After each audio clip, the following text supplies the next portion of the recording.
오늘도 말씀 듣는 여러분들의 가슴 속에 주님의 사랑과 은혜가 넘쳐나기를 기대합니다.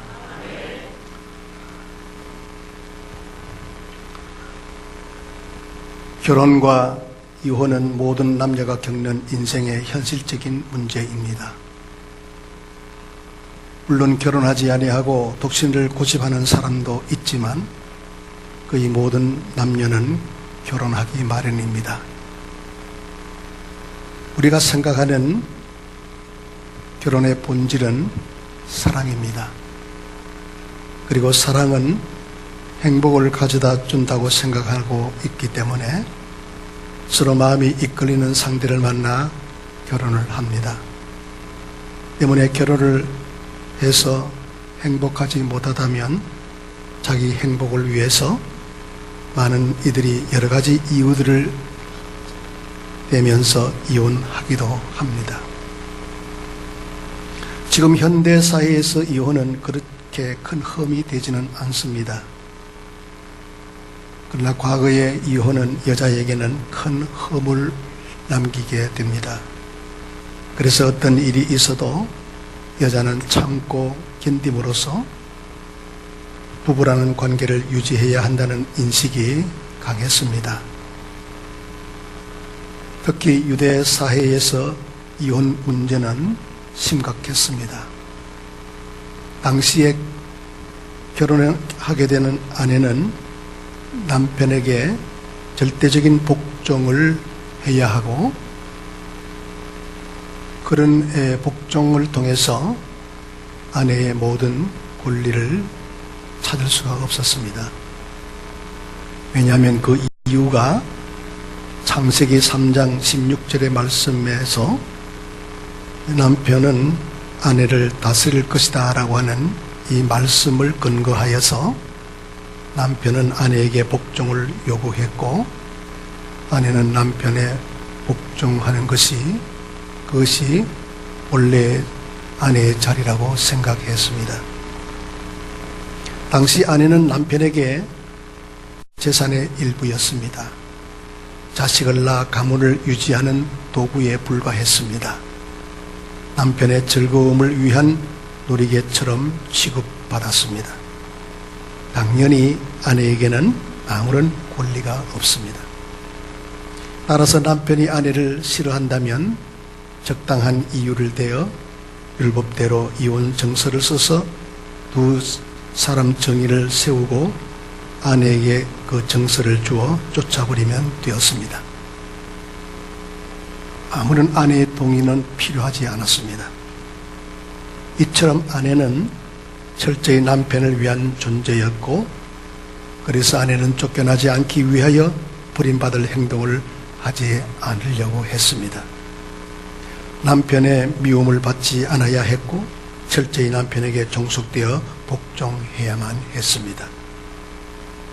당시 유대 사회에서 남편이 자기 마음대로 아내를 버리는 이 상황 속에서 예수님은 오늘 말씀에서 누구든지 음행한 이유 외에 아내를 버리고 다른 데 장가드는 자는 가늠함이니라고 그 문제를 이야기해 주고 있습니다. 보통 사람들의 이혼의 문제는 부부관계를 깨뜨리고 결혼의 실패라고 하는 약점을 안고 주위 사람들의 시선을 의식하며 부담스럽게 살아가겠지만 특히 예수를 믿는 우리 그리스도인에게 있어서의 이혼은 말씀대로 살아야 한다는 의식이 있기 때문에 오늘의 말씀은 상당히 생활의 벽이 되고 장애가 되고 그래서 부담되는 말씀이 아닐 수가 없습니다. 특히 6절 말씀에 이제 둘이 아니요 한 몸이니 그러므로 하나님이 짝지어 주신 것을 사람이 나누지 못할지니라고 하는 이 말씀은 절대 이혼 불가라고 하는 이 원칙으로 이해하기 때문에 오직 음행한 연고로만 이혼이 가능할 뿐이지 어떤 이유로도 이혼할 수 없는 것이 하나님의 뜻이라고 여기고 있는 그런 보편적인 그런 시각을 갖고 있지요. 그러나 오직 음행이 있을 때만 이혼하라고 하는 이 규정은 시대에 맞지 않다라고 여기는 분들도 많습니다. 이혼 사유에는 음행 외에도 구타라든지 도박이라든지 마약에 중독된다든지 술 취한다든지 성격의 차이라든지 문화의 차이 등등 많은 문제가 있습니다. 어느 하나라도 가정을 유지할 수 없는 심각한 원인을 제공한다면 이혼은 합당하다는 그런 분위기도 있습니다. 또 성경적인 시각은 또 다르죠. 결혼의 법칙은 각기 다른 두 몸이 만나 한 몸을 이루는 것이죠. 그래서 부부는 한 몸이라고 말하지만 사실 실제로 드러나는 현실은 각각 다른 두 몸으로 살 뿐입니다. 부부가 되어서 한 이불을 덮고 사는 관계가 되기는 했지만 인간은 여전히 내 몸을 주장하면서 자기를 중심으로 살아갈 뿐입니다.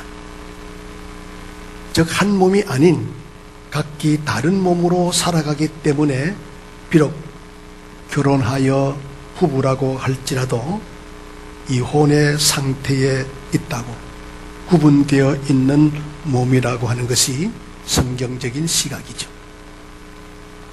창세기 2장 23절에 아담이 이르되 이는 내 뼈 중에 뼈요 내 살 중에 살이라 이것을 남자에게서 취하였은즉 여자라 부르리라 하는 이 아담의 말은 에덴 동산에서 죄를 짓기 전에 아담과 하와의 관계의 한 몸임을 말하는 것입니다.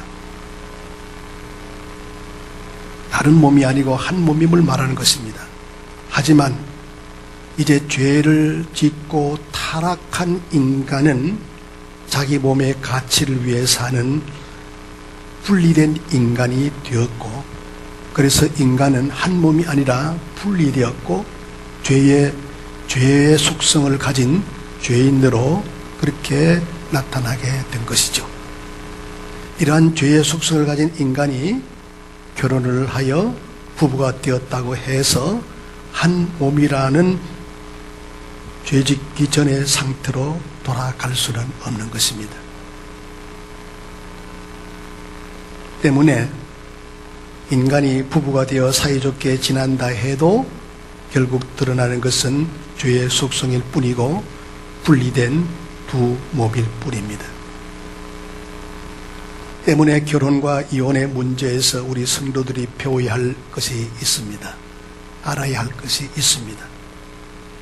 예수님께서 오늘 본문 말씀을 통해서 우리의 가정 사이에 관여하겠다는 것이 아니라 달리 가르치고자 하는 의도가 계신다는 겁니다.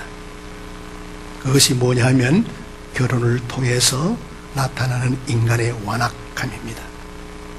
주님은 오늘 본문 말씀을 우리에게 말씀하시는 의도는 인간의 완악함을 말씀하시려는 데 있습니다. 바리새인들은 아내를 버리는 문제를 가지고 예수를 시험합니다. 이혼 문제를 갖고 예수를 곤란하게 만들려는 것입니다. 그래서 바리새인들은 예수님에게서 아내를 버리는 것이 옳으냐 그러냐라고 하는 두 가지의 답을 예상하고 질문한 것입니다. 만약에 예수님께서 옳다 하면 아내를 버리는 자신들의 정당성을 확보할 수 있고, 대신 예수님은 자신의 한 말을 뒤엎는 모순을 행하게 됩니다. 왜냐하면 이미 예수님은 마태복음 5장 31절 이하에서 말씀하셨습니다. 뭐라고요?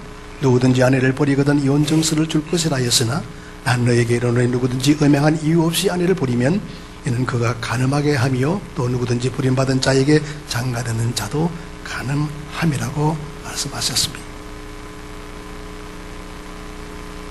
또 주님께서 그러다라고 하시면 신명기 24장 1절부터 말하고 있는 아내에게 수치스러운 일이 있거든 이혼 정서를 써주고 버릴 수 있다는 규례에 맞지 않기 때문에 예수님을 하나님의 율법을 무시하는 자로 몰아갈 수 있는 기회가 되기 때문입니다. 대신 이혼 정서를 써주고 아내를 버린 자신들의 행동은 하나님의 율법에 따르는 정당한 것으로 주장할 수 있기 때문에 지금 이혼 문제를 갖고 바리새인들이 아내를 버리는 것이 옳으냐고 하는 그런 도덕적인 질문을 예수님에게 던지는 것입니다. 이처럼 자신의 정당성 확보에만 관심을 두고 있는 것이 인간의 완악함이고, 이런 완악함으로 인해서 인간은 그 어떤 경우에도 하나님의 말씀을 지켜 순종할 수 없는 존재라고 하는 것을 드러내고 있습니다. 우리 예수 믿는 사람들이 하나님의 말씀을 지킨다면 그것은 나라는 존재가 없을 때만이 가능한 것입니다. 몸은 존재하지만 나라는 자아의식이 존재하지 않을 때 하나님의 말씀에만 마음을 둘 수 있습니다. 하지만 그런 인간은 선악과를 따먹은 타락한 인간에게는 결코 존재하지 않습니다. 그리스도인이 우리에게 필요한 것은 인간은 절대로 천국에 갈 수 없다는 존재라는 것과, 만약에 그럼에도 불구하고 천국 가겠다고 한다면 그것은 가당치 않는 욕망이라고 하는 사실을 알아야 한다는 것이죠. 그러기에 어떤 경우에도 인간은 정당화될 수 없는 존재이고 오직 죄인일 뿐임을 아는 것입니다. 바리새인들은 하나님의 율법을 이용해서 아내를 버리는 행위를 정당화하고 있습니다. 그 행위가 하나님의 율법대로 실천하는 것으로 생각했습니다. 하지만 그 중심에는 하나님의 율법을 실천한다는 것보다도 자기 행복, 자기 즐거움을 위해 율법을 이용하자는 속성이 있을 뿐입니다. 타락한 속성이 그 안에 있다는 거죠. 현대 그리스도인들이 하나님의 말씀을 실천한다고 하는 수준도 이와 다르지 않습니다. 표면적으로는 말씀대로 살고 실천한다고 하지만 그 중심은 결국 자신의 유익과 즐거움을 구하는 것으로 가득할 뿐입니다. 그리고 말씀을 실천했다는 것을 근거로 해서 자기 신앙의 정당성을 주장하기도 합니다. 그리고 인간의 완악함을 부인합니다. 예수님은 이런 인간의 완악함을 지적하고 계시는 겁니다. 예수님께서 지적하시는 것은 이혼 정서를 주었다고 이혼이 정당화될 수 있는 것이 아니라 인간의 완악함을 오늘 말씀을 통해서 지적하고 있는 겁니다. 바리새인들은 결혼의 의미를 모르고 있습니다. 결혼을 자기의 행복과 즐거움을 위해 아내를 선택했을 뿐 결혼을 통해서 알아야 할 몸의 관계에 대해서는 모르고 있었던 거죠. 그래서 이혼 문제를 단지 아내를 버리는 것이 옳으냐 그러냐라고 하는 시각으로만 생각한 것입니다. 부부가 함께 살면서 우리는 종종 결혼에 대해서 후회한 적이 있을 것입니다. 아마 여기에 대해서 자유로울 수 있는 사람은 아무도 없겠죠. 물론 매일 후회하고 살지는 않지만 살아가다가 서로에 대해서 실망하거나 그리고 불화하여 다툴 때가 되면 저 인간 만나서 참 힘든다. 저 인간 만나지 않았더라면 좀 더 나은 사람을 만날 수 있었을 텐데 아마 그런 후회는 누구나 하죠. 이런 후회의 마음이 무엇입니까? 후회한다는 마음이 뭐예요? 상대방이 자신의 행복에 걸림돌이 된다는 생각에 대한 반응입니다. 이처럼 자기 행복을 추구하는 인간이 하나님의 말씀을 실천할 수 있느냐는 것이 우리가 생각해야 될 이 시간 우리의 문제라는 겁니다. 결국 바리새인들은 자기 정당성을 확보하기 위한 의도로 예수님을 시험하는 질문을 했지만 예수님은 그들의 질문을 통해서 오히려 인간의 완악함을 지적하시고 바리새인들은 그들의 질문을 통해서 인간의 완악한 자신의 완악함을 드러내었을 뿐입니다. 그리고 어떤 인간도 자신의 정당성을 근거로 천국에 갈 수 없음을 말씀하시는 것입니다. 그래서 본문의 말씀을 그리스도인의 이혼에 대한 내용으로 해석하면 무리가 따릅니다. 사람들은 부부가 되었다고 해도 서로가 자신의 행복에 장애가 된다고 생각하면 이혼합니다. 자신을 위해 상대방을 버리는 것입니다.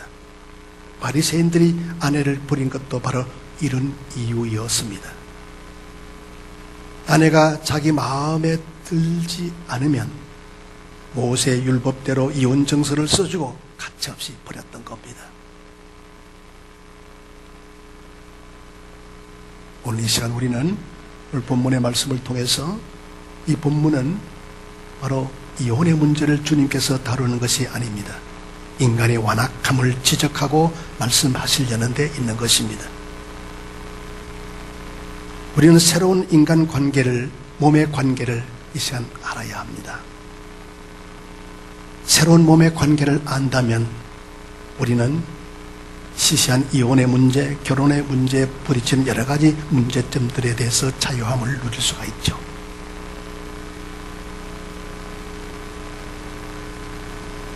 오늘 6절의 말씀에 보면 이제 둘이 아니요 한 몸이니 그러므로 하나님이 짝지어 주신 것을 사람이 나누지 못할지라고 하는 이 말씀은 이혼 절대 불가라고 하는 그런 원칙이 아니고 인간의 육체와 육체의 만남을 의미하는 것이 아니라는 것입니다.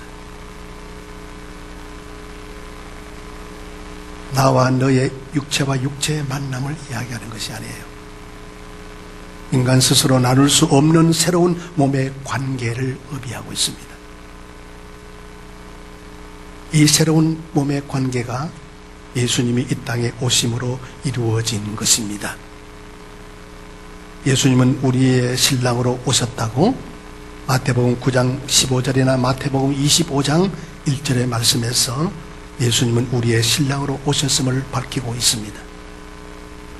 우리 성도들은 예수님의 신부로 부름을 받았다고 이사야 61장 10절이나 요한계시록 21장 9절에서 말씀하고 있습니다. 바로 예수님은 우리의 신랑이고 나는 그분의 신부라는 것입니다.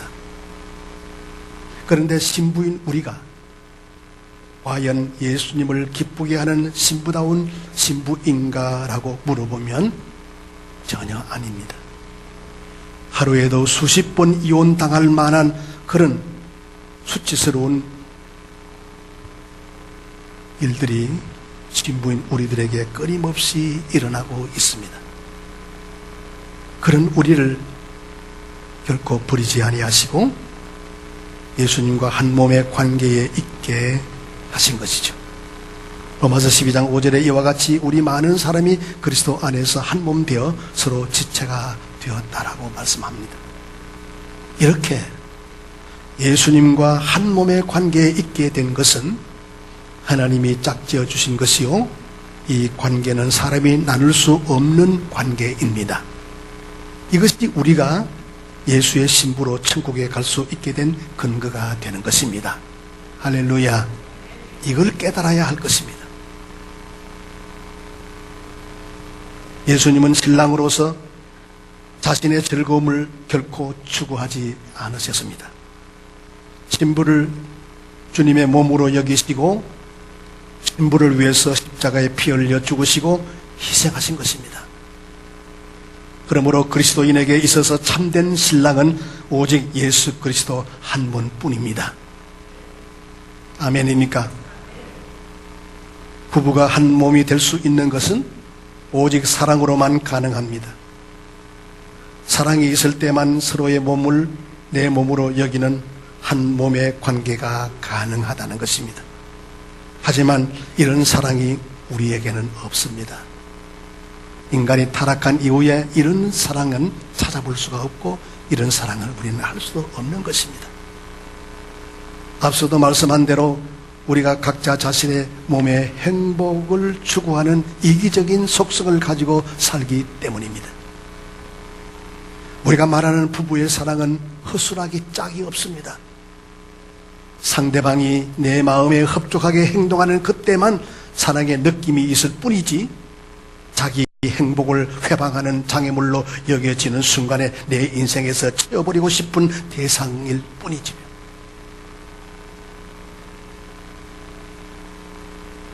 그러므로 우리 예수를 믿는 그리스도인이라면 이러한 부부 사이에서 자신의 완악함을 알아야 합니다.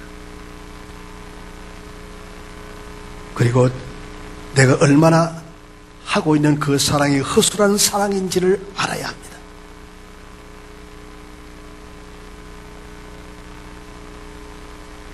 그럴 때 신랑으로 오신 예수님이 우리를 신부로 부르셔서 주님과 연합하여 한 몸 되게 하시고 수없이 부끄러운 짓들을 많이 하고 있지만 끝까지 사랑하시는 그 사랑이 얼마나 위대한가를 알 수가 있는 것입니다. 그리고 천국은 오직 신랑 되신 예수님의 희생과 사랑으로 인해서만이 가능함을 알게 되는 것입니다. 천국은 무엇을 내가 행함으로써 천국에 갈 수 있는 것이 아닙니다. 신부가 행할 수 있는 것은 아무것도 없습니다. 오직 신랑 되신 예수님께서 수없이 부끄러운 짓들을 하고 살아가는 신부인 나를 이처럼 사랑하여 끝까지 희생과 사랑으로 품어주시고 한 몸 되게 하시고 그 누구도 분리시킬 수 없는 부부의 관계로 맺어 우리를 끝까지 사랑해 주심으로 인해서 우리는 천국에 갈 수 있게 됨을 깨달으시기를 바랍니다. 교회가 그렇다는 것입니다. 우리가 교회 공동체에 모여서 확인해야 할 것은 여러분의 자신의 완악함입니다. 어떤 이유로도 우리는 자신의 정당성을 주장할 수가 없는 존재입니다.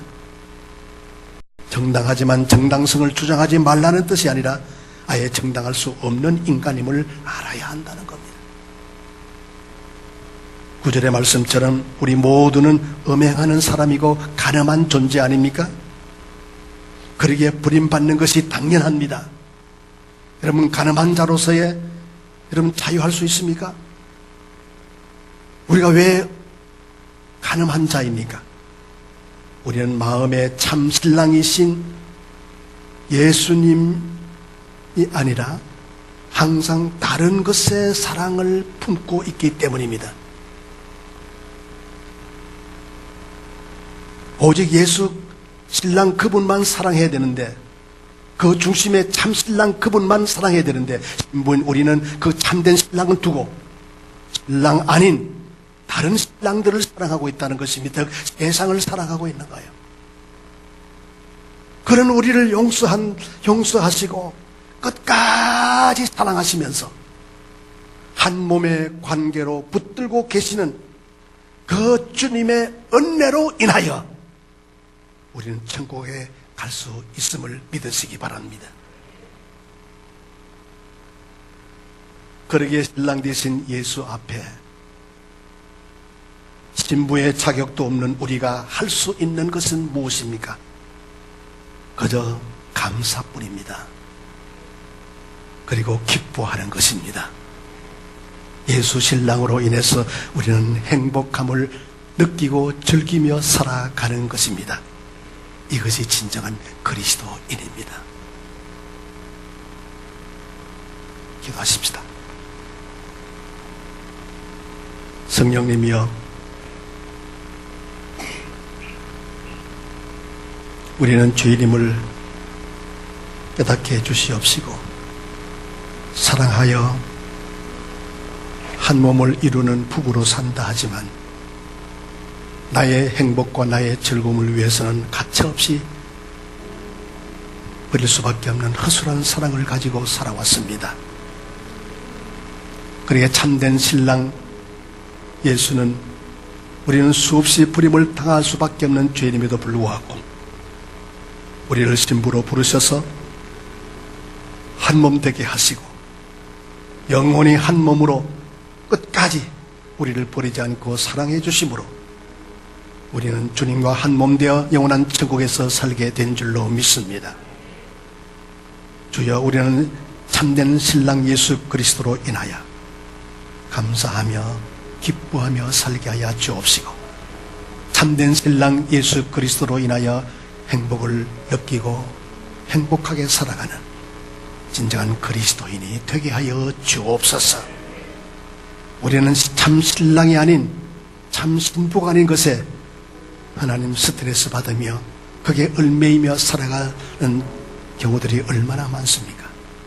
그러나 우리는 결국은 결혼하여 부부가 되었다 할지라도, 한 이불을 덮고 산다 할지라도 우리는 결코 한 몸이 될 수 없는 존재임을 알게 하시고, 우리는 어떤 경우에도 정당화될 수 없는 존재임을 알게 하여 주셔서 참된 신랑 되신 주께서 신부인 나를 사랑하신 그 위대한 사랑에 감사하며 기뻐하며 즐거워하며 복되게 살아가는 우리 모두가 되게 하여 주옵소서.